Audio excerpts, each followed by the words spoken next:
What up people? Today we're talking about the most important camera that Nikon has ever made. It is well built, it's got a nice retro design, but it doesn't sacrifice at all on its capabilities. This is the best camera that I've ever owned.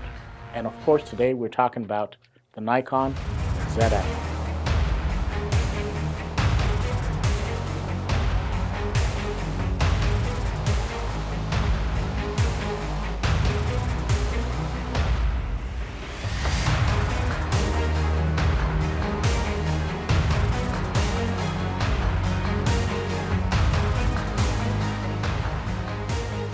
In my previous Nikon videos, I gave the Nikon Z5 that I owned rave reviews. Even better, I recently rented out the Nikon Z8, which is the last video that I made, and I said at the end of that video that I would be saving my money to purchase that camera. But then, Nikon threw a curveball at us, and the rumor started to come out that Nikon was building a retro-style camera. Now, if you look at my camera collection, I've got the Fuji GFX 50R, which is a rangefinder-styled camera. I've got the Fuji X-T3, which is also a retro-styled camera, and so I clearly have a thing for retro-styled looking cameras. So when the rumors started coming out that Nikon was potentially building one, I was interested. But to be quite honest with you, I was going to get it, but I didn't have high hopes for it, simply because Nikon has always struggled when it comes to their mirrorless autofocus. Now, the Z6 and Z7 are pretty good, however, I don't think that they're quite there matching Canon and Sony for autofocus performance. So, like I said, I was always going to get the retro-style Nikon camera, but I didn't put much faith in it.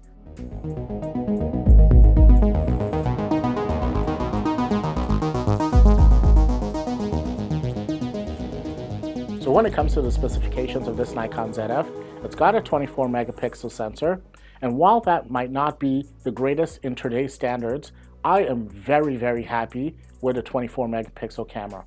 I've got the GFX, like I mentioned, I've got the Sony A7 IV, I've got high resolution cameras, and one of the things that I'm battling consistently is storage. When you have a high megapixel camera, you need a lot of storage, which I'm quickly running out of, and storage for me is expensive. So I'd prefer a camera with a lower resolution.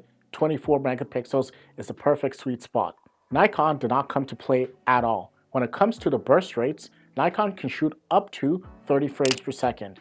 Now, like most modern cameras, it does shoot 4K without a crop unless you go up to 4K 60, and then there's a little bit of a crop. But given the fact that I can shoot 4K 60, I'm very happy with that. But not only that, this is the first camera that is not the flagship Z8, Z9 that can actually shoot downsampled 4K in 10-bit and log internally without the use of an external recorder, which is amazing given the price point of this camera.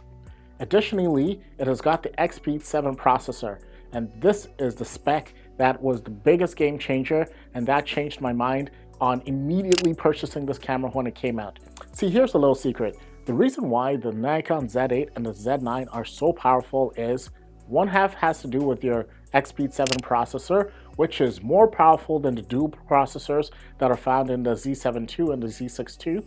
And then the other part of the equation is the sensors that they have. Now, going back to that 24 megapixel sensor, it is not a stack sensor, so it doesn't have a fast readout. However, it doesn't even matter in this camera because, once again, the resolution is low, and it's combined with the XP7 processor, the same one that's found in their flagships. The performance is game-changing. This camera is what the Nikon Z6 should have been from the start. With that being said, I am very happy that Nikon did not compromise on the specs at all, and they threw everything but the kitchen sink into this camera.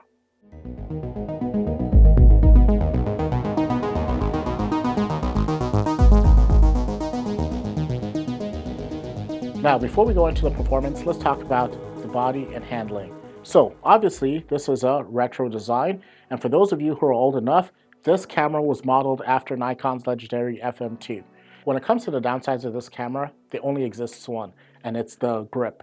As you can see here, there's barely a grip here, so it's actually quite awkward to hold, and you might actually find that you will be more comfortable holding it by the lens. Now, if you're a Fuji shooter and you're used to handling the XT series of cameras, you'll find that the grip on those cameras, while not the greatest, is actually significantly better than this. So that should give you some point of comparison. Now, I don't know about you, but when I saw this camera on video and in pictures, it looked pretty small. Same size as the XT series of cameras, but this camera is not small at all. It's actually a lot bigger in person than you would imagine, and it's built very sturdily, so it's actually quite heavy if you ask me. However, I still think it's a very attractive looking camera. Shockingly, this camera also has dual card slots, which I can't believe. The price point at which this camera comes, most manufacturers don't include dual card slots, so I'm very happy to see that Nikon did not compromise in this place. Now, one of those cards are actually a micro SD card, but I can tell you that it's great that we have it than just having one card slot. And with having completed 2 professional shoots, I can tell you that that micro SD card slot does not slow down the buffer at all with this camera.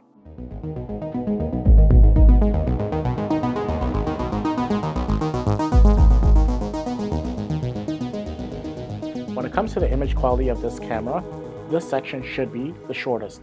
The camera has got a 24 megapixel sensor like I previously mentioned, and I'm pretty sure it's the same one that comes out of the Nikon Z6 II. Now, Nikon does say that they have improved the sensor a little bit, and I do believe them. Colors are vibrant, rich, contrast, and they mimic a lot of the Nikon Z cameras that came before it, which means that these sensors are amazing. Now, if you're a Fuji shooter and you want to compare what you can get out of a XT series of cameras to the Nikon ZF, the one thing that might let you down is the fact that Nikon doesn't have film simulations. The greatest attribute of the XT series of cameras, or all Fuji cameras for that matter, is the fact that they have Fuji's legendary built-in film simulations.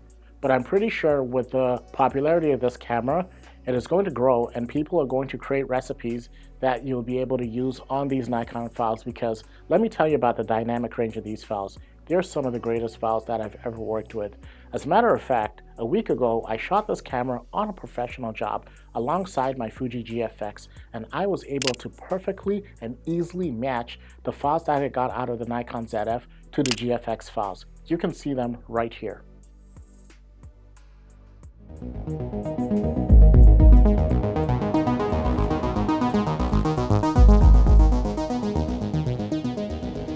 Now let's talk about performance, specifically in autofocus.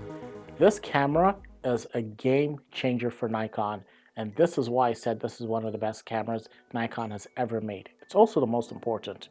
See, Nikon has always lagged when it comes to autofocus behind its competitors Canon and Sony, and has now slotted Nikon into the 3rd place when it comes to all the camera manufacturers out there. When the Nikon Z9 and Z8 came out, those cameras were legendary because they finally brought back Nikon into the limelight and showcased what they've always been capable of doing. The problem with those 2 cameras are they're quite expensive. So the big break for Nikon was to bring those technologies into something that was more affordable for the prosumer market. And this Nikon ZF is the first camera that has that X-Speed 7 processor, is under $2,000, and has the same performance as the Nikon Z8 and Z9. That's really all you need to know about the autofocus performance. It is quick, it is very accurate, and it's shocking. Every time I pick up this camera, I'm tainted by the experiences with the Nikon Z5 and other Nikon cameras that I've used in the past. But every time I hit that shutter button, it's quick to find the subject, focus, and nail it accurately. Like I said, there is no greater testament to what I'm saying than using this on a professional job and getting professional results. When I shot with this camera, not only did it pick up the subject quickly and accurately, but it was actually able to make good autofocus decisions, which is what I talked about in the last video where I said, Nikon's come along with speed, but accuracy is a slight margin off. Well, with this camera, I don't know what it is. Maybe it's the 24 megapixel sensor, but whatever it is, Nikon is back. And so I am very, very happy to say that I started my photography journey with Nikon. I left Nikon for mirrorless and better offerings with more capabilities. And this camera is the most important camera that Nikon has ever made because it now brings the greatest of their technologies down into an affordable package, and I am not surprised that this camera is sold out everywhere.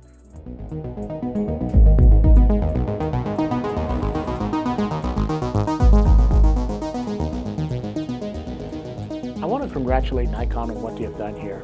Not only have they built a nice looking camera, they've built one that has great image quality as they always have, but also great autofocus performance, and this camera is sure to change the game for Nikon. Now, you're going to want to definitely subscribe to this channel because this is one camera that I plan to make several videos on. I've already shot a comparison with the GFX, shot a comparison with the XT series of cameras, so you definitely want to stay tuned. If there are any other comparisons that you want to make to this camera, let me know in the comments below. I hope I've been able to convey the enthusiasm that I have for this camera. This is not for show. I'm not sponsored by Nikon. I purchased this camera with my own money, and I can tell you that I am super excited for what Nikon has done. So stay tuned to this channel. Like I said again, subscribe, like this video, and look forward to the upcoming content. I appreciate you all. Have a wonderful day.